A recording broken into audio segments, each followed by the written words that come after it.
Hello শ্রোতা বন্ধুরা, গল্প আনলিমিটেড চ্যানেলে আপনাদের সবাইকে স্বাগতম।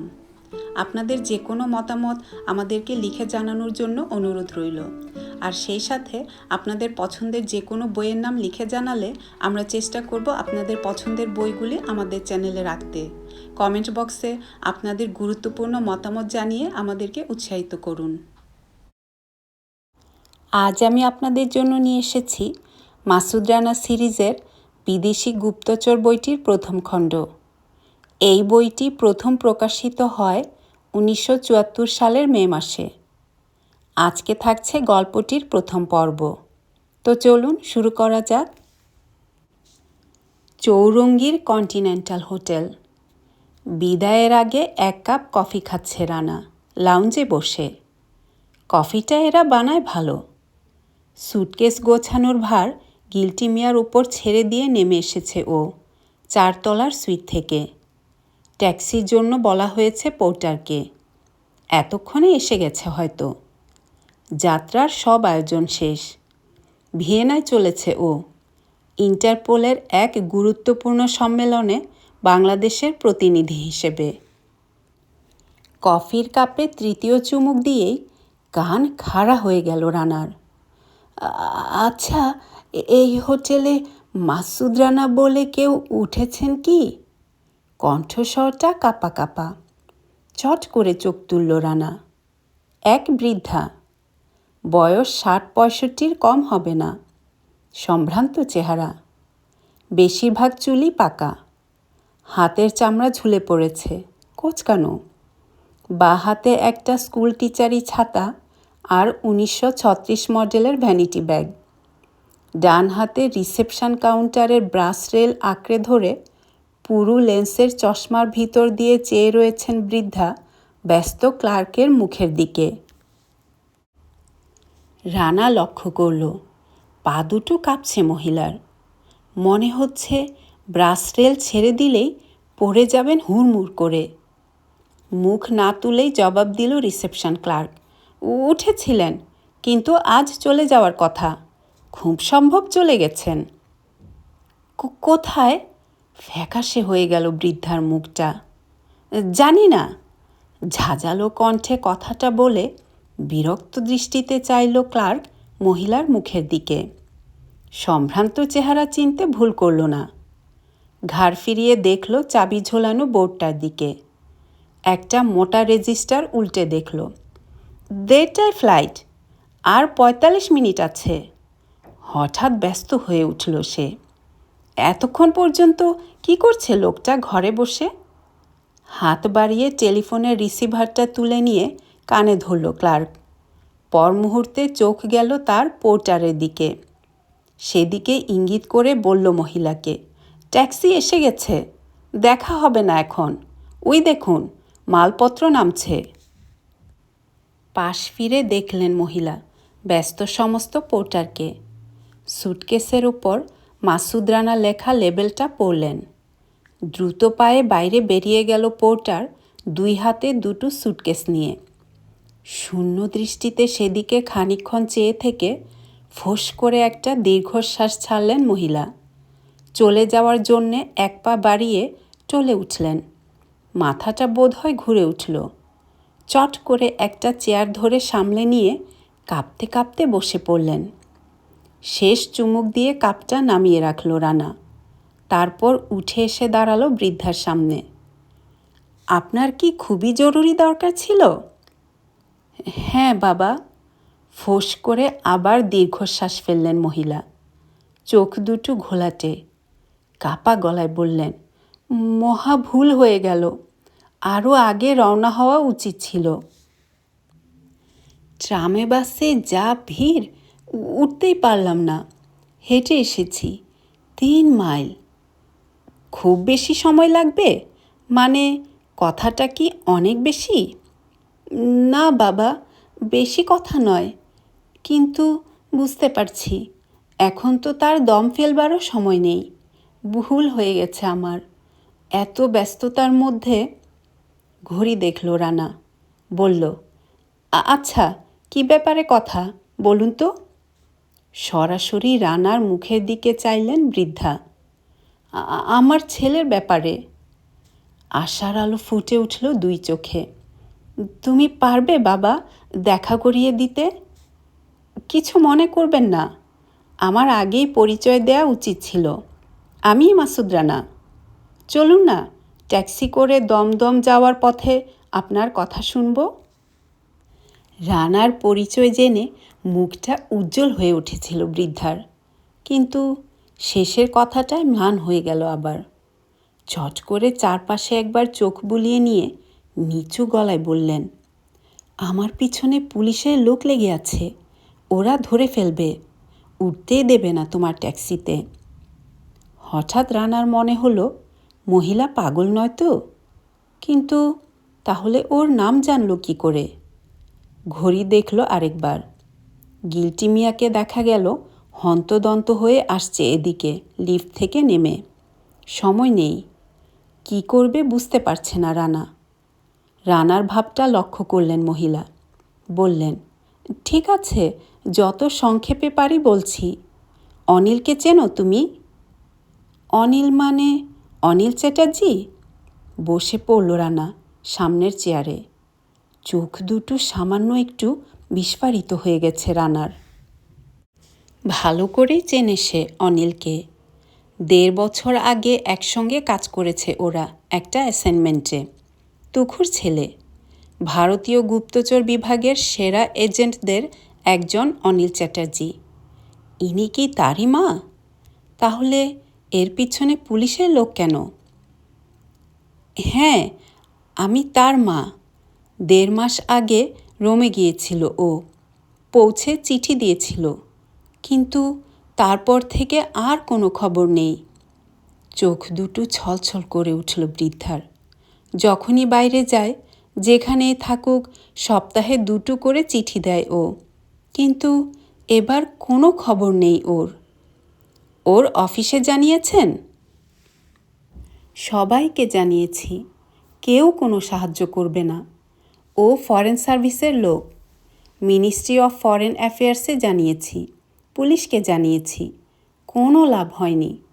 এমন ভাব দেখাচ্ছে সবাই যেন অনিলের কিছু হয়ে থাকলে ওদের কিছুই এসে যায় না। আমার মন বলছে ভয়ানক কিছু একটা ঘটে গেছে। নিজে যাব মনে করে আমার পাসপোর্টটা রিনিউ করবার জন্য দিয়েছিলাম ২ সপ্তাহ আগে। ওরা বলছে হারিয়ে গেছে সেটা, আবার নতুন করে অ্যাপ্লাই করতে হবে। তার আগে থেকেই আমার পেছনে লোক লেগে গেছে। যেখানেই যাই না কেন আমাকে অনুসরণ করছে সাদা পোশাক পরা ২জন পুলিশ। এখানেও এসেছে পিছন পিছন। মহিলা পাগল কিনা সে সন্দেহটা আবার একবার উকি দিল রানার মনের কোণে। গিল্টি মিয়া এসে দাঁড়ালো পাশে। চঞ্চল হয়ে উঠল সে রানাকে নির্বিকার চিত্তে গল্প করতে দেখে। ট্যাক্সি দেরি আছে স্যার, যাবেন না? হাতে আর সময় নেই। বাইরে ২জন টিকটিকি রয়েছে, ওদের সঙ্গে খানিকক্ষণ গল্পগুজব করো গে, যাও। ভিতরে ঢুকতে দেবে না। ২ সেকেন্ড অবাক হয়ে চেয়ে রইল গিল্টি মিয়া রানার মুখের দিকে। তারপর মাথা ঝাঁকিয়ে বেরিয়ে গেল বাইরে। রানা ফিরল বৃদ্ধার দিকে। আমার কাছে কি সাহায্য আশা করছেন? সরাসরি প্রশ্ন করল রানা। তা আমি ঠিক জানি না বাবা, অনিল দেখা করতে বলছে তোমার সঙ্গে। ব্যাগ থেকে একটা রঙিন পিকচার পোস্টকার্ড বের করলেন বৃদ্ধা। রানার হাতে দিয়ে বললেন, গতকাল এসেছে এটা। কার্ডটা উল্টে পাল্টে দেখল রানা। ভ্যানিসের ব্রিজ অফ সাইজের রঙিন ছবি। ইটালিয়ান পোস্ট অফিসের সিলে তারিখ দেখা যাচ্ছে ৫ দিন আগের। প্রাপকের নাম অরুণা ভট্টাচার্য, ২৬/২ যদুনন্দন গোস্বামী লেন, কলিকাতা ৬। পরিষ্কার হস্তাক্ষরে একটা ছোট্ট চিঠি, ইংরেজিতে লেখা। বাংলা মানে করলে দাঁড়ায়, কাজে আটকে গেছি, ছুটতে পারছি না, শরীরটাও খারাপ। কাগজে দেখলাম মাসুদ রানা ভিয়েনায় আসছে, ওকে আমার প্রীতি জানিও। সেরা ৩টে হোটেলের যে কোনো একটায় পাবে, অবশ্যই দেখা করবে। ইতি এস ও সলিল। অবাক হয়ে বৃদ্ধার মুখের দিকে চাইল রানা। কার চিঠি এটা? অনিলের নয়। আপনার উদ্দেশ্যেও লেখা হয়নি, অথচ আমার নাম। এই চিঠি অনিলেরই, কাঁপা গলায় বললেন বৃদ্ধা। ওরই হাতের লেখা। ঠিকানাটা ওর মামার বাড়ির। বিয়ের আগে আমার নাম ছিল অরুণা ভট্টাচার্য। সলিল ওর বাবার নাম। SO সলিল, মানে সান অফ সলিল, তার মানে অনিল। আজ সকালে পৌঁছে দিয়ে গেছে এটা আমার কাছে আমার ভাইপো। আবার পড়ে দেখো বাবা, ও কিছু একটা বলতে চাইছে তোমাকে এই চিঠিতে। নিশ্চয়ই বিপদে পড়েছে কোনো। আবার একবার কার্ডটার দিকে চেয়ে মনে মনে চমকে গেল Rana. People who crossed the bridge of sighs were condemned. Anil বোঝাতে চাইছে বিপদে পড়েছে সে। হয় আত্মগোপন করে আছে, নয়তো বন্দি হয়েছে, বেরুতে পারছে না। চিঠির শেষে নাম সই করবার ছলে SOS। বিপদ সংকেতটা এবার আর ওর চোখ এড়ালো না। মুহূর্তে সিদ্ধান্ত নিল রানা। ঘড়ি দেখল, কাটায় কাটায় 1টা। গিল্টি মিয়া এসে দাঁড়ালো আবার। অস্থির হয়ে উঠেছে বেচারা। জীবনে এই প্রথম সত্যিকার অর্থে বিদেশ চলেছে সে। উৎসাহ আর উত্তেজনায় টকবক করে ফুটছে সকাল থেকে। সময় নেই স্যার, ট্যাক্সিওয়ালা বলছে এখনই রওনা দিলে হয়তো। বাইরের দুজন কি করছে? প্রশ্ন করল রানা। গোমরা মুকু ভূত স্যার, কথা বলে না। উই উদিকে পানের দোকানে। ঠিক আছে, তুমি এক কাজ করো, আজকে যাচ্ছি না আমরা। ট্যাক্সি বিদায় করে দিয়ে মালপত্র ঘরে তোলার ব্যবস্থা করো। আর আজকের টিকিটগুলো ক্যান্সেল করে কালকের জন্যে রিজার্ভেশনের ব্যবস্থা করো। পারবে না? নিশ্চয়ই। বার কয়েক রানা ও বৃদ্ধার মুখের দিকে চাইল গিল্টি মিয়া। তারপর হাসল। ব্যাপারেশন খারাপ। দ্রুত পায়ে চলে গেল গিল্টি মিয়া। অত্যন্ত বিব্রত বোধ করলেন বৃদ্ধা। বললেন, তোমার অনেক ক্ষতি। কিছু না, এজন্যে ভাববেন না আপনি। উঠে দাঁড়ালো রানা। চলুন, উপরে গিয়ে আগাগোড়া সবটা ব্যাপার শোনা যাক। অধ্যায় 2। 4 তলার সুইটে একটা সোফায় বৃদ্ধাকে বসিয়ে মুখোমুখি আরেকটা সোফায় বসল রানা। মহিলার অস্বস্তি দূর করবার জন্যে হাসল মিষ্টি করে। আর কোনো তাড়া নেই। এবার ধীরে সুস্থে বলুন দেখি ব্যাপারটা। কি দুশ্চিন্তার মধ্যে যে আছি বাবা, কি বলবো। অনিল আমার একমাত্র সন্তান। ওর বাবা মারা যাওয়ার পর স্কুলের মাস্টারি করে বহু কষ্টে আমি মানুষ করেছি ওকে। ভেবেছিলাম বুড়ো বয়সে বুঝি নিশ্চিন্ত হতে পারবো। ছেলেটার একটা বিয়ে দিয়ে ওকে ঘরকন্না সংসারের মধ্যে ঢুকিয়ে দিতে পারলেই মুক্তি পাব। কিন্তু তা হলো না। ছেলে এমন চাকরি নিল যে বছরের মধ্যে 9 মাসই থাকতে হয় ওকে বিদেশে। ফরেন সার্ভিস হলেই এত বদলি হয় নাকি বাবা? রানা বুঝল অনিল যে ঠিক কী কাজ করে জানা নেই ওর মায়ের। এক্ষুনি কিছু না জানানোই ভালো মনে করে চুপ করে থাকল। কথা বলেই চললেন বৃদ্ধা। আজ এ দেশ, কাল ও দেশ, কোথাও থির হয়ে বসতে দিচ্ছে না ছেলেটাকে। 4 মাস রোমে থাকার পর দেশে ফিরে এসে আবার যখন রোমে গেল এবার, আমি মনে করলাম যাক, এবার কিছুটা সুস্থির হয়েছে বুঝি। মেয়ে দেখতে শুরু করেছিলাম। এমনি সময়ে উপস্থিত এই বিপদ। বিপদটা টের পেলেন কবে? পৌঁছে যে চিঠি দিয়েছিল তাতে কোনো আভাস ছিল? না বাবা, সাধারণ চিঠি। পৌঁছেছি, ভালো আছি, তুমি কোনো চিন্তা করো না। আর তোমার 2টি পায়ে পড়ি, অজানা অচেনা কোনো মেয়েকে পছন্দ করে বসো না। সময় হলে আমি জানাবো তোমাকে। তোমার অমতে বিয়ে করব না, এটুকু জেনে রেখো। এই সব কথা। এই চিঠির পর 7 দিন পেরিয়ে গেল। আর কোনো চিঠি না পেয়ে অবাক হয়েছি। কিন্তু ঘাবড়ে যাইনি। 2 সপ্তাহ পর যখন আমার চিঠিগুলো রিডাইরেক্টেড হয়ে ফেরত আসতে আরম্ভ করলো, তখন ঘাবড়ে গেলাম। এমবিসিতে ট্রাঙ্কল করলাম। কথার জবাবই দিতে চায় না। উল্টে ওরাই আবোল তাবোল প্রশ্ন শুরু করে দিল। অনেক অনুরোধ উপরোধ করেও কোনো খবর বের করতে পারলাম না অনিলের। শেষে হতাশ হয়ে ছেড়ে দিলাম। গেল 150 টাকা। ততক্ষণে আমার মন বলতে শুরু করেছে, ভয়ানক কোনো দুর্ঘটনা ঘটেছে অনিলের। নিশ্চয়ই খুবই অসুস্থ, তাই খবরটা চেপে যাচ্ছে সবাই আমার কাছে। ছুটে গেলাম সন্তোষের আপিসে। অনিলের বন্ধু, ইন্টেলিজেন্স ডিপার্টমেন্টে কাজ করে। কোনো অসুবিধে হলে ওর সঙ্গে যোগাযোগ করতে বলে রেখেছিল অনিল আমাকে। আগেও একবার ওর সাহায্য দরকার পড়েছিল। পাকিস্তানে আটকে গিয়েছিল তখন অনিল। অনেক সাহায্য করেছিল তখন এই সন্তোষ। দেখা করতেই খুবই আদর আপ্যায়ন করল। কথা দিল 3 দিনের মধ্যে অনিলের খবর বের করে জানাবে আমাকে, যেন কোনো দুশ্চিন্তা না করি। কিন্তু কিছুই করল না ছেলেটা। আর দেখাই পেলাম না ওর। 3 দিন পর ওর আপিসে গেলাম, নেই। পরদিন গেলাম, নেই।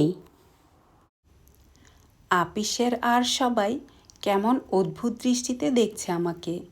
ব্যবহার বদলে গেছে। কেমন যেন নির্বিকার, কঠিন। একজন অফিসার আমাকে জানিয়ে দিল, অনিলের কোনো সংবাদ পাওয়া যায়নি। জানা গেলে খবর দেয়া হবে আমাকে। কষ্ট করে ওদের আপিসে আর যাওয়ার দরকার নেই। এটা কতদিন আগের ঘটনা? 20-21 দিন। পরদিন ফোন করলাম আবার সন্তোষের আপিসে। আপিসেই ছিল, কিন্তু কথা বলল না। আরেকজন কে যেন খুব কড়া গলায় বলল, শুধুই বিরক্ত করছি ওদের। জানাবার মতো কোনো খবর থাকলে আপনিই জানাবে ওরা। ধর্ণা দিলে কোনো ফল হবে না। স্মৃতি রোমন্থন করতে গিয়ে মলিন হয়ে গেল অপমানিতা বৃদ্ধার মুখ। দীর্ঘশ্বাস ছেড়ে বললেন, আমি বুঝতে পারলাম কোনো সাহায্য করবে না ওরা। সোজা গেলাম মিনিস্ট্রি অফ ফরেন অ্যাফেয়ার্সে।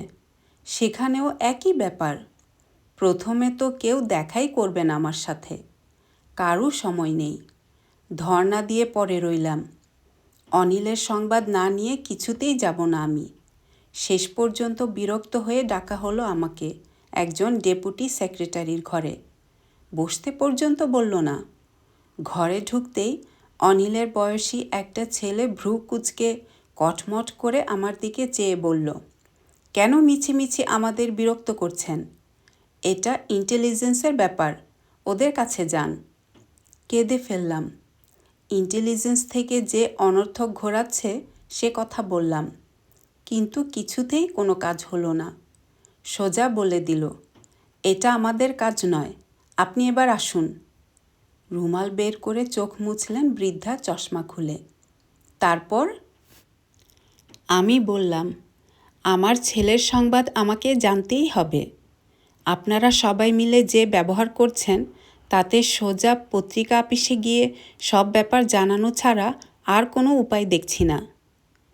ছেলের জন্যে মা যে কতটা করতে পারে উপলব্ধি করে রীতিমতো মুগ্ধ হয়ে গেল রানা। বলল, ঠিক বলছেন। ওরা কি বলল এ কথা শুনে? এক লাফে উঠে দাঁড়ালো ডেপুটি সেক্রেটারি। আমার মনে হলো এক্ষুনি বুঝি গায়ে হাত তুলে বসবে, কিন্তু তা না করে আমাকে বসবার ইঙ্গিত করে ছুটে বেরিয়ে গেল ছেলেটা কামরা থেকে। প্রায় 1.5 ঘন্টা অপেক্ষা করার পর আমাকে নিয়ে যাওয়া হলো একজন সেক্রেটারির ঘরে। সেখানে খুবই কটু ভাষায় ধমক দেয়া হলো আমাকে। জানিয়ে দেয়া হলো, ইচ্ছে করলে পত্রিকা অফিসে যেতে পারি আমি, কিন্তু গেলে পস্তাতে হবে আমাকেই। অনিলের নিখোঁজ হওয়ার ব্যাপারে কোনো রকম পাবলিসিটি হলে ক্ষতি হবে অনিলেরই। এ ব্যাপারে বেশি খোঁজ খবর করতে যাওয়াটা নাকি আমার জন্যে বিপজ্জনক। আমার এখন চুপচাপ ঘরে বসে থাকা ছাড়া আর কিছুই করার নেই। এমন চোখ পাকিয়ে কথাগুলো বলল লোকটা যে সত্যিই ভয় পেয়ে গেলাম আমি। অনিলের খোঁজ খবর করতে গিয়ে যদি ওর অনিষ্ট হয় সেটা আমি চাই না। কিন্তু কেন ওর অনিষ্ট হবে? ওদের কর্মচারী ইটালিতে গিয়ে কী বিপদে পড়ল সে সম্পর্কে ওরা কিছুই জানে না বা জানতে চায় না কেন? এরকম অনর্থক দুর্ব্যবহারই বা কেন করছে? কিছুই বুঝতে পারলাম না। হতাশ হয়ে বেরিয়ে এলাম ওখান থেকে। কিছু দূর হাঁটার পরই বুঝতে পারলাম আমাকে অনুসরণ করা হচ্ছে। 1930 সালে সন্ত্রাসবাদী আন্দোলনে জড়িত ছিলাম, কাজেই এদের চিনতে ভুল হলো না আমার। একজন সামনে আর একজন পিছনে, সর্বক্ষণ লেগে আছে এরা আমার সঙ্গে। পাসপোর্টের ব্যাপারে কি যেন বলছিলেন? হ্যাঁ, কয়েকদিন ব্যাপারটা নিয়ে অনেক ভাবলাম। বুঝলাম কারো কাছ থেকে কোনো রকম সাহায্যের আশা নেই। শেষে ঠিক করলাম আমি নিজেই যাব। রিনিউ করার জন্যে জমা দিলাম সেটা। হচ্ছে হবে, দেখি কি করা যায় ইত্যাদি করে বেশ কয়েকদিন দেরি করিয়ে দেওয়ার পর একদিন ওদের আপিসে গিয়ে চেপে ধরলাম। আমার ফাইলটাই নেই, হারিয়ে গেছে। আবার নতুন করে দরখাস্ত দেওয়ার পরামর্শ দিল আমাকে ওদের এক অফিসার। কথা দিল যত শীঘ্রই সম্ভব যাতে পাই সে চেষ্টা করবে সে। বুঝলাম সবই। হাল ছেড়ে দিয়ে চোখের জলে ভাসলাম কয়েকদিন। প্রার্থনা করলাম ভগবানের কাছে। খাওয়া নেই, ঘুম নেই, ছটফট করলাম অসহায় যন্ত্রণায়। এমনি সময়ে এলো এই কার্ডটা। বেঁচে আছে এটুকু বুঝতে পারছি, কিন্তু কেন সরাসরি আমার ঠিকানায় না পাঠিয়ে মামাবাড়ির ঠিকানায় পাঠালো ও কার্ডটা বুঝতে পারছি না। বিপদে পড়েছে বুঝতে পারছি, কিন্তু কি বিপদ, কি ধরনের, কত বড় বিপদ কিছুই বুঝতে পারছি না। হু হু করে কাঁদছে শুধু বুকের ভিতরটা। বৃদ্ধা কান্নায় ভেঙে পড়বার আগেই চট করে জিজ্ঞেস করল রানা, আপনি কি কিছুই আঁচ করতে পারছেন না? কি ধরনের কাজ করতো অনিল, কিছুই জানা নেই আপনার? না বাবা, ওর কাজকর্মের ব্যাপারে কিছুই বলেনি ও আমাকে কোনো দিন। আচ্ছা, আপনার কি কোনো সন্দেহ হয়েছে যে আপনার ছেলে হয়তো ভারতীয় গুপ্তচর বিভাগে কাজ করে? ঝট করে চাইলেন বৃদ্ধা রানার চোখের দিকে। কয়েক সেকেন্ড চুপ করে রইলেন। কোনো দিন ভাবিনি। হতে পারে। এখন মনে হচ্ছে হতে পারে এটা। ভ্রু কুঁচকে ভাবলেন বৃদ্ধা আরও কিছুক্ষণ। ঠিকই বলেছ, সম্ভব। এদের কথাবার্তা ব্যবহার দেখে তাই তো মনে হচ্ছে এখন। কোনো দেশের স্পাই যদি অন্য দেশে ধরা পড়ে তাহলে তার পরিচয় অস্বীকার করে তার নিয়োগকারী দেশ। এরকম কি যেন পড়েছিলাম কোথাও। তাই কি ঘটেছে অনিলের ভাগ্যে? পুরু লেন্সের ভিতর দিয়ে রানার মুখের দিকে চেয়ে জবাব খুঁজছে বৃদ্ধার ব্যাকুল দৃষ্টি। ঠিক কী যে ঘটেছে তা বের করতে হবে আমাদের। এখান থেকে যতটা সম্ভব চেষ্টা করব আমি আজ খবর বের করার। কয়েকজন হোমরা চোমরা অফিসারের সঙ্গে জানাশোনা আছে আমার। যতটা জানা যায় আজই সন্ধ্যায় জানাবো আমি আপনাকে। যদি এখান থেকে তেমন কিছু খবর বের করতে না পারি তাহলে ভিয়েনা থেকে ভ্যানিসে যাব। যে করে হোক খবর বের করবই আমি। আপনার ঠিকানাটা দিয়ে আপনি সোজা বাসায় চলে যান। কিচ্ছু ভাববেন না, সব ঠিক হয়ে যাবে। রানার কণ্ঠস্বরে নিজের ক্ষমতার উপর আশ্চর্য এক আস্থা আর আত্মবিশ্বাসের রেশ উপলব্ধি করতে পারলেন বৃদ্ধা। দুর্দমনীয় একটা প্রাণস্পন্দন রয়েছে এর ভিতর। মনে হয় টকবক করে ফুটছে এর ভিতরটা, কিন্তু বাইরে তার কোনো প্রকাশ নেই। তুমি কি ভিয়েনায় চলেছ? 3 দিনের একটা সম্মেলনে যাচ্ছি বাংলাদেশের প্রতিনিধি হিসেবে। তুমি বাংলাদেশের ছেলে? হ্যাঁ। কিছু মনে করো না বাবা, তুমি অনিলের বন্ধু, কিন্তু তোমার নাম কোনোদিন শুনিনি আমি ওর মুখে। কতদিনের বন্ধু তোমরা? ঠিক বন্ধু বললে ভুল হবে, আমরা পরিচিত। 7 দিনের পরিচয়। 1.5 বছর আগে নর্দার্ন আয়ারল্যান্ডে একটা ব্যাপারে কাজ করেছিলাম আমরা 7 দিন।